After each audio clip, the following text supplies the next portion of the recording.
bienvenue sur la cabane. Bonjour, alors pourquoi vous avez une tondeuse là, monsieur de la cabane? Magnifique, parce que je suis en train de faire du paillage. Ouais, ça se voit, t'en as dans les cheveux. Là, ça a bien, voilà. Là, ça a bien repoussé, c'est là qu'on voit que la terre s'est bien améliorée.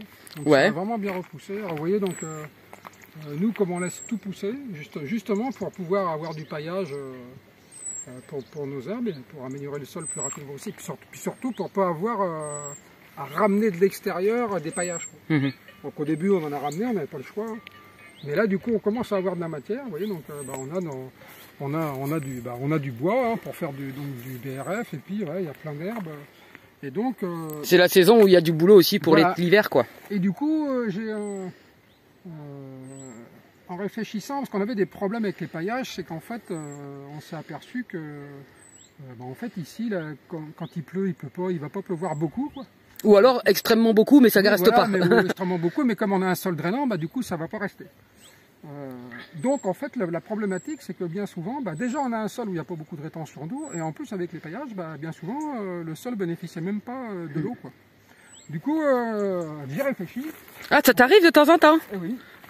Donc, moi, tu vas me dire, ça m'arrive beaucoup moins souvent qu'à toi. Je fais des paillages en cuvette. Donc en fait, je pars du milieu, il y en a vraiment qu'un tout petit peu. Vous voyez, c'est vraiment, histoire que la terre soit pas à nu. 2 cm, histoire qu'elle soit pas à nu. Et je fais un paillage en cuvette comme ça que je tasse bien. Comme la terre en fait quand on peut les planter. L'herbe comme ça a tendance, quand c'est mouillé, après ça a tendance à coller, à faire un truc vraiment comme qui va être un peu étanche quoi, quelque part, un peu imperméable. Et du coup, là, quand il va pleuvoir, je vais récupérer toute l'eau et ça va bien rentrer dans le sol.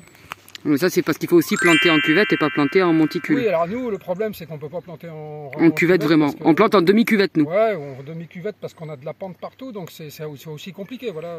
Donc des fois on fait des baissières derrière. Bon là c'est des arbres qu'on a plantés en dernier, on ne l'a pas fait. C'est les arbres de cette année et c'est ceux qui ont franchement, enfin là celui-là, c'est celui-là pour le coup c'est pas le plus beau parce qu'il n'avait pas d'arrosage spécialement automatique.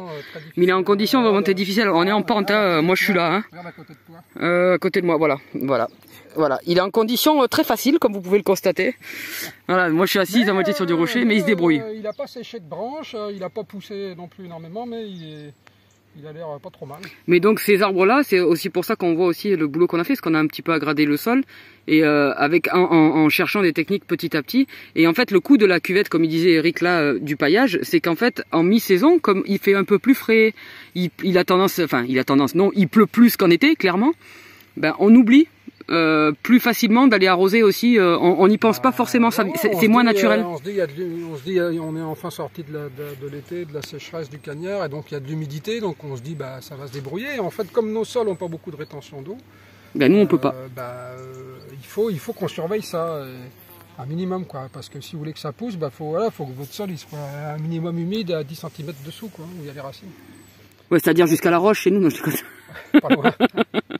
Mais voilà, donc, et c'est vrai que je m'étais aperçu de ça l'année dernière, en fin de saison, là. Et du coup, j'ai pas mis de gros paillage l'hiver dernier, justement, pour que la terre soit bien humidifiée. Et maintenant, là, on refait des paillages parce qu'on a de la matière pour le faire, là. Donc, c'est plus pour nourrir le sol, l'hiver, on va dire, puis protéger un petit peu s'il y a du froid, mais nous, ça va, on n'a pas trop de froid. Et du coup, voilà, donc...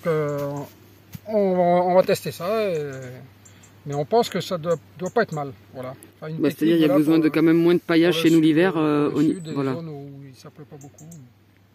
Et aussi pour ceux où ça reste pas, où l'eau ne reste pas non plus, parce que c'est-à-dire que nous, comme elle reste pas, là, ça nous évite d'arroser aussi quand il pleut, parce qu'on est sûr que ça va mouiller.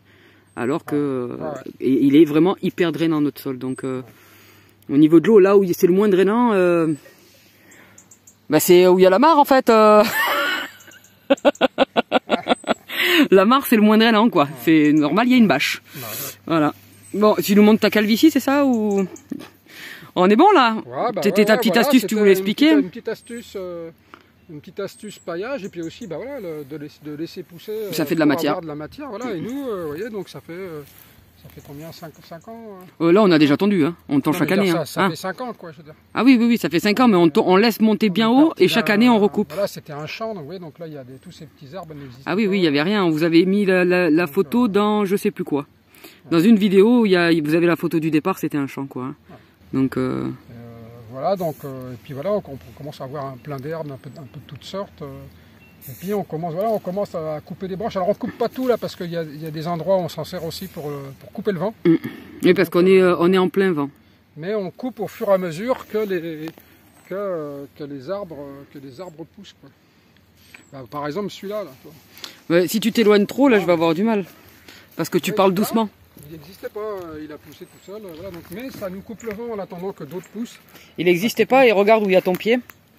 Voilà. Ah ouais, là c'est du caillou. C'est là qu'on voit voilà, que le sauvage, si vous voulez de la matière, si vous voulez pas avoir des intrants en fait pour aggrader votre sol, il faut absolument laisser pousser le sauvage. Le sauvage, il n'y a rien de plus puissant.